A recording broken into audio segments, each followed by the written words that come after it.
सब सखा जा रहे हैं और जाकर के गोपियों के द्वार पे कह रहे हैं, अरे सखी तेरे द्वार पर रसिया थाड़ो है, या की खातिर कर ले। खातिर मतलब या की पूछ कर ले, या को स्वागत कर ले, या को सम्मान कर ले।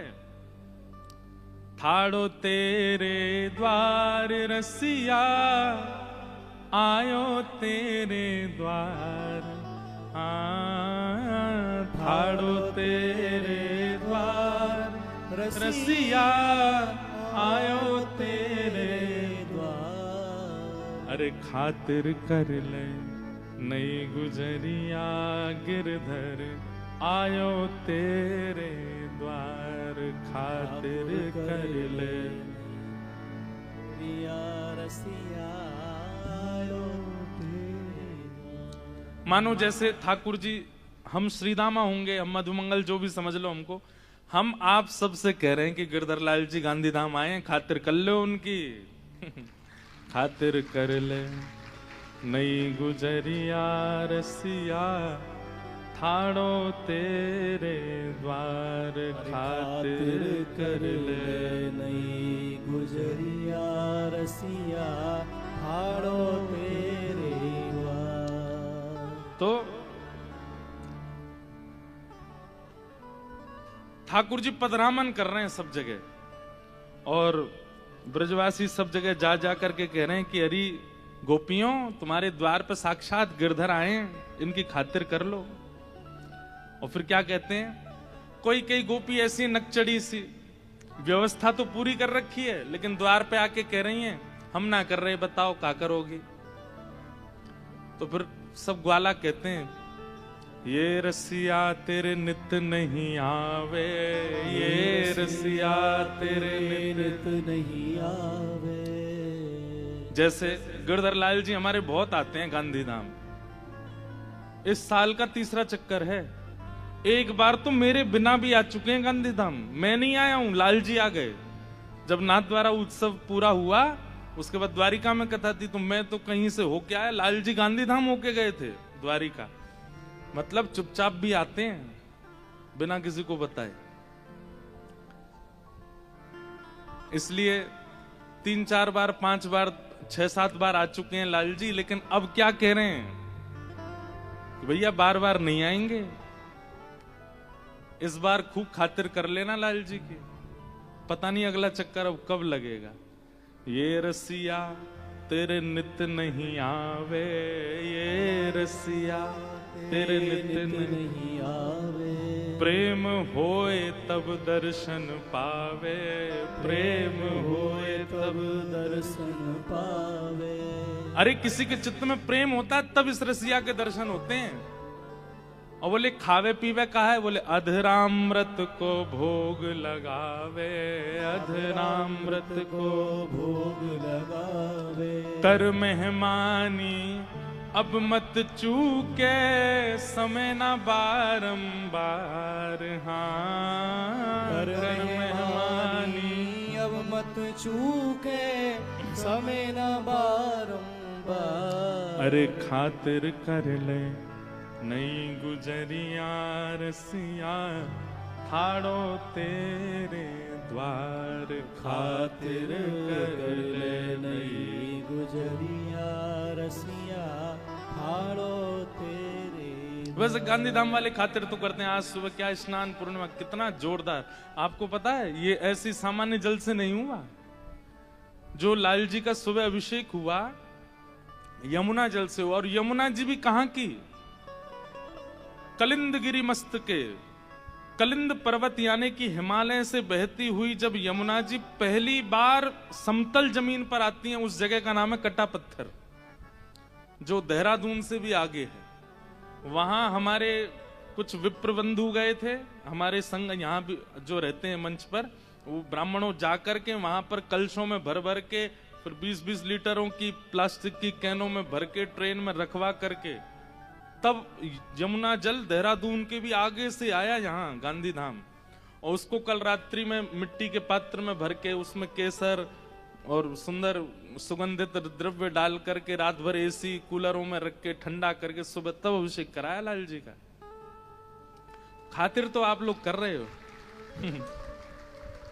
तो खातिर तो हुई है ठाकुर जी की, ऐसी बात नहीं है, पर एक दिना की खातिर से काम नहीं चलेगा। 3 दिना हो रहे हैं अभी लाल जी, और खातिर करो। आहा, तो विषय पे आते हैं। तो जब से ठाकुर जी ने गिरिराज जी धारण किए वादना के बाद से ठाकुर जी इतने व्यस्त हैं, इतने व्यस्त हैं। नंद बाबा से सब ब्रजवासी कह रहे हैं, बोले बाबा तुम अपने लाला को राज तिलक कर दो, अब याकू अपनी गद्दी पे बैठाए दो।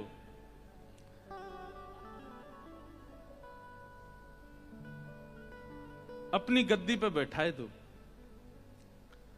तो नंद बाबा गए लाला के पास, बोले लाला अब सब ब्रजवासियों कह रहे हैं कि तू ब्रज को राजा बन जा, ब्रजराज बन जा। इतने में मधुमंगल बोलो ना बाबा अभी तो 3-4 महीना समय ही ना है, लाला की रोज रोज पधरामन है, कभी कोई गोपी के यहाँ जाएगो, कभी कोई गोपी के यहाँ जाएगो, अभी तो समय ना है लाला पे। नंद बाबा बोले अच्छा इतनो व्यस्त है गो लाला? बोले अब रोज जानो है जगह जगह गोपीन के यहाँ। तब सांडिल्य मुनि आए और सांडिल्य मुनि से नंद बाबा ने कही, इतने ब्रजवासी सब कह रहे हैं कि भैया लाला को राज तिलक कर दो या को ब्रज को राजा बनाए दो, आप कोई पावन तिथि बताओ। तब सांडिल्य मुनि ने ज्येष्ठ पूर्णिमा इस पावन तिथि को अंकित किया। बोले ज्येष्ठ की पूर्णिमा सबसे पावन दिवस है और यही दिन आप लाला को राज तिलक कर दो। तो ठाकुर जी ने गिरिराज जी कब उठाए थे? कार्तिक में। तो कार्तिक के लगभग 3-4 महीना बीत जाने के बाद जब ज्येष्ठ आया तब ठाकुर जी का आज के दिन राज तिलक हुआ। इसलिए अभिषेक करने से पहले जो अर्चक होते हैं वो ठाकुर जी का तिलक करते हैं, अक्षत लगाते हैं, और फिर उसके बाद में जैसे राज अभिषेक होता है ना, ऐसे यमुना जी के जल को सुगंधित करके एक एक ब्रजवासी आवे और आकर के लाला को अभिषेक कर रहे हो है। और उस भाव को हमारे ब्रज के साहित्यकारों ने पद के माध्यम से गाया है कि ठाकुर जी का आज राज तिलक हुआ है। अभी तो और सुनना 2-3 भाव और हैं। अभी ये तो सामान्य से अब हम कुंज में आए, अब कुंज से निकुंज में जाएंगे, फिर निवृत्त निकुंज में जाएंगे। तो ये अभी समझते हैं ना, सामान्य मतलब सामान्य लोगों के लिए क्या समझाओगे कि अभिषेक क्यों हुआ? बोले इसलिए हुआ क्योंकि सारा ब्रह्मांड भगवान के चित्त में है। हमने ठाकुर जी को शीतल करके कहा कि हे नाथ पूरे ब्रह्मांड को शीतल करो। अब जो कुंज के उपासक है उनके लिए कुंज में किस किस का प्रवेश है? नंद बाबा, यशोदा मैया, ब्रजवासी, ब्रज गोपियां, सबका प्रवेश है, वो कुंज है। लेकिन फिर जब निकुंज में जाओ, निकुंज में केवल गोपियां, ठाकुर जी, अष्ट सखा और अष्ट सखी। पर निवृत्त निकुंज में केवल प्रियालाल होते हैं और वे जिसको चाहते हैं वो सखी उसमें आती है। तो ठाकुर जी की एक साथ लीलाएं चलती रहती हैं, कोई एक जगह लीला नहीं करते ठाकुर जी। कुंज निकुंज निवृत्त निकुंज सब जगह लीला करते हैं। इसलिए बहुत ध्यान पूर्वक सुनिएगा, ये रस की बात है, रसिक बिना को समझ सके ना। ये रसिकों के बिना समझ में नहीं आएगा। और ये सामान्य ज्ञान वैराग्य की चर्चा नहीं है जो आप यहां बैठ करके समझ पाओ। इसलिए बहुत ध्यान पूर्वक बड़े भाव से सुनिएगा, तभी समझ आएगा। तो निकुंज के भाव से ठाकुर जी का आज राज तिलक हुआ है। और उस राज तिलक में सब ब्रजवासी ठाकुर जी के लिए क्या कह रहे हैं? आहा, आज लाला को राज तिलक है रहे है। जय हो। हम पद ढूंढ के लाए राज तिलक को। नंद को मन वांछित दिन आयो, नंद को मन वांछित दिन आयो। हर पिता के लिए सबसे अच्छा दिन कौन सा? पिता के लिए सबसे पहला दिन अच्छा होता है जिस दिन उसका पुत्र जन्म लेता है। लेकिन पुत्र के जन्म लेने वाले दिन से भी ज्यादा पिता उस दिन प्रसन्न होता है जिस दिन पुत्र किसी काबिल बन जाता है। जितने पिता बैठे हैं वही रिलेट कर पा रहे होंगे। जब संतान जन्म लेती है तब तो पिता को सुख मिलता है,